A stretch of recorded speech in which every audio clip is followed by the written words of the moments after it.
What up? My name is Ryan Babel, and you're watching JLB Sports TV.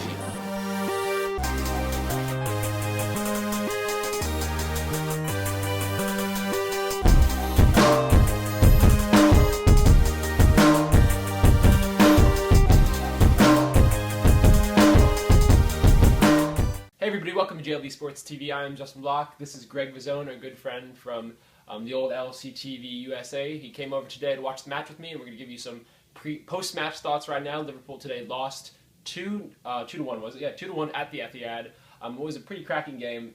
Now, going into the game, the big headline, I guess, was besides all of the title talk besides all the title talk, just speaking about the lineup specifically, was whether John Flanagan was going to play. And if you told me, oh man, we really need John Flanagan in this game against Manchester City in December, if you told me that back in August, I say, well, how fucked are we? But Alex Sissoko came in, didn't really have a good game. And with the lineup itself, we noticed that Brendan Rodgers actually sort of went with a 1-2 in midfield. He chose to have Lucas alone and have Henderson and Allen both in front of him. He said he was going to go for it with the attacking display, and that definitely indicated that he was really, really going for 3 points today. He won goals in this game. What did you think about that decision from him? I think he's come to the conclusion that City are very, very vulnerable at the back, Right. which we have seen throughout the year. Right. It's just that he clearly thought, okay, we could play the 1-2. We've got no Sturridge up there. We've clearly got some problems. I feel like he thought that this is City at home, a side that's basically been invincible at home all year. If we're going to get this, we're going to go play in our style. We're going to be fast. We're going to be attacking minded, and we're going to be dynamic. And he reiterated his belief at before the game, where he said, "Look, this is City's title to lose. Right. We're going in there with no pressure." And to be honest, he's right, because we came in here with top four expectations, no title expectations, just top four. And to be top on Christmas Day, you're going in there with no pressure at all. Yep. But I do think that it might have been prudent of him, or even wiser, to have dropped Allen back, have him team up with Lucas as line partners, and then just have Henderson as the point man in that midfield. Because as we're seeing from this graphic right here, Lucas was basically tasked with David Silva in midfield, and I feel like, especially on the counter in the first half with Manchester City and a lot of the build-up, we saw David Silva get in between those channels and really expose Liverpool for what they were, which is kind of weak at the back and shaky a little bit sometimes. Yeah, well, we always have said that this is basically a bend but don't break defense. Right. But the problem that really came from playing a 1-2 versus a 2-1, if you play Allen back there as the line partner with Henderson. No, with Lucas. My bad. As the line partner with Lucas. Yeah. I'm sorry, I mixed up what was with what should have been. If you play him as a line partner with Lucas, you have Lucas focusing on the right side or the left side, and you enable Sissoko to have a bit of cover there. Right.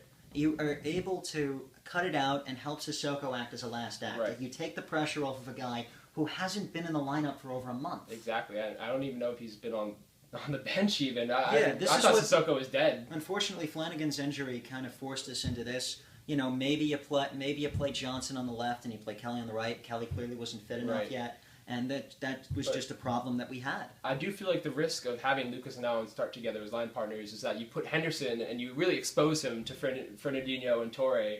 But I personally think that Henderson, with all his running, he's a strong player too.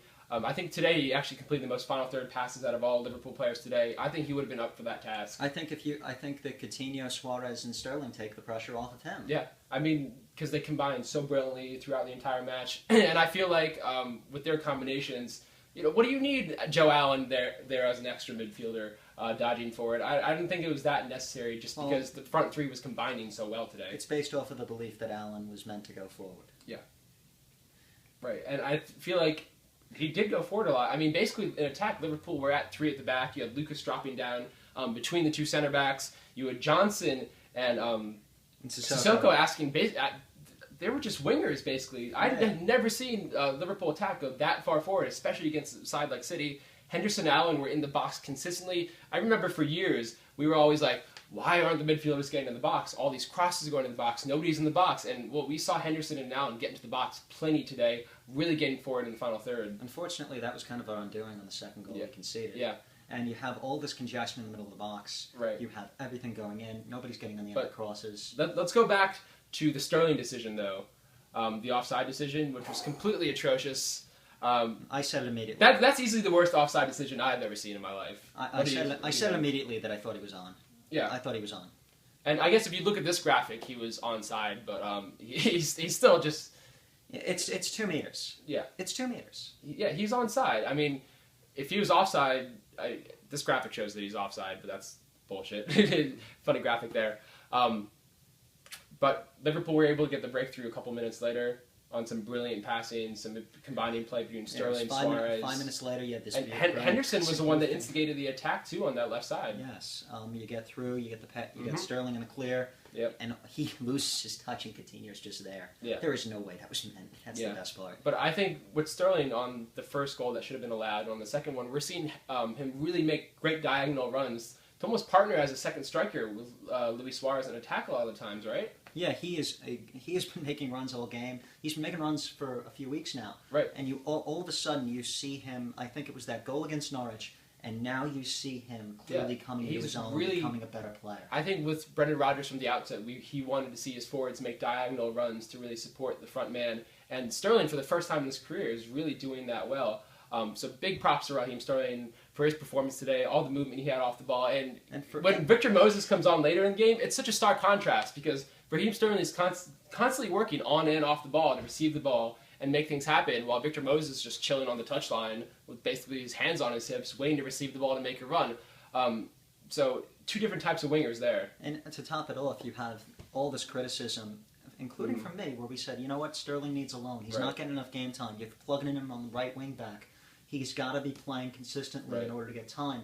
And you have all this criticism of Rodgers as to why he's keeping him. And now you see him finally get a goal, get some confidence, and now look what's happened. Yeah, I think having Raheem Sterling just stay being coached by Brendan Rodgers, I think that is better than any loan he can get from another side. Just having Sterling at Melwood with Brendan Rodgers and having that one-on-one attention.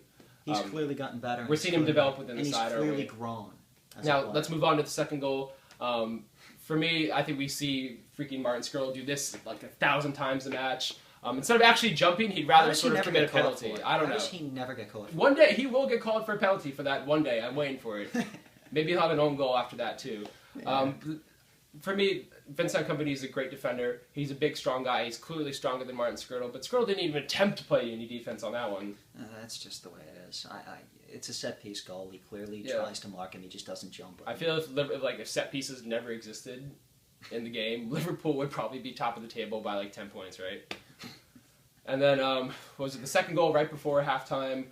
That was killer to see. On that goal, I did notice that Lucas was actually a bit further forward than he had been most of the game because, like I said earlier... he's exposed by Silva. Yeah, and most of the game, he had sort of been tucking in to form that back three between Sacco and Skrull. This time he gets forward, and then on the counter, Joe Allen and Jordan Henderson, they're so far forward in the box.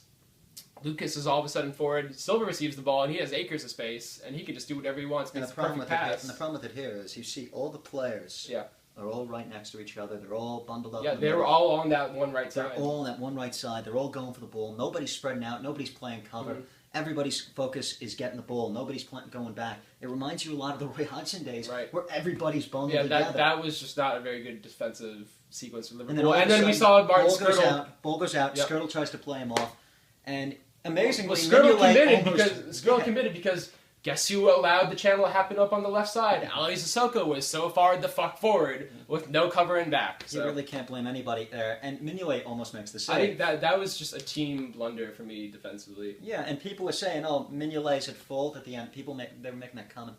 These stupid NBC commentators, and you see that, and you go, why was the one-on-one allowed in the first place with Negredo, right? Yes, and there's so many problems with that, and.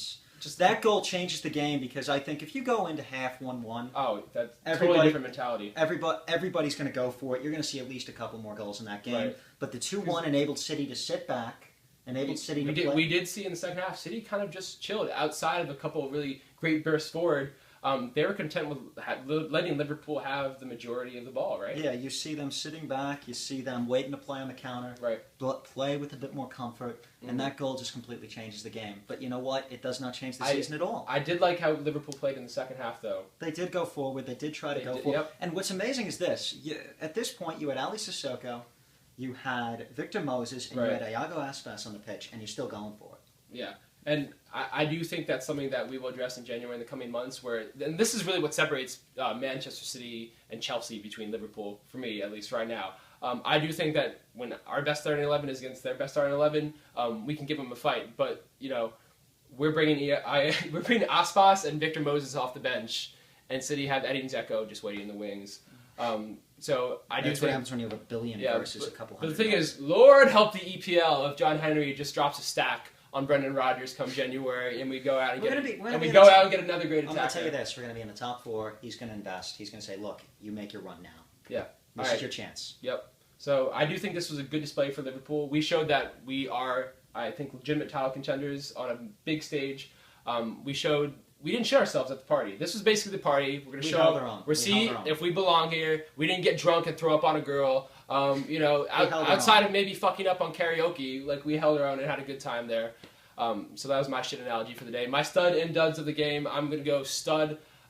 It's tied for me between Vincent Kompany and David Silva. Both of them were brilliant for Manchester City today. Dud, you have to go with Martin Skirtle, just because he was so obviously just screwing up on both of those critical Man City goals. Who are your studs and duds? Oh, God. I think that, honestly, I just thought it was a good game.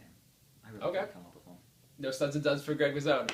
So that's all for today of JLB Sports TV. I am Justin Block. Thank you again, Greg, for stopping by and providing us with some good commentary. I will see you guys next week. When's the Chelsea match? It's on Sunday. On Sunday, so we'll be back on Sunday. I do think that we will get 3 points at the bridge there, though.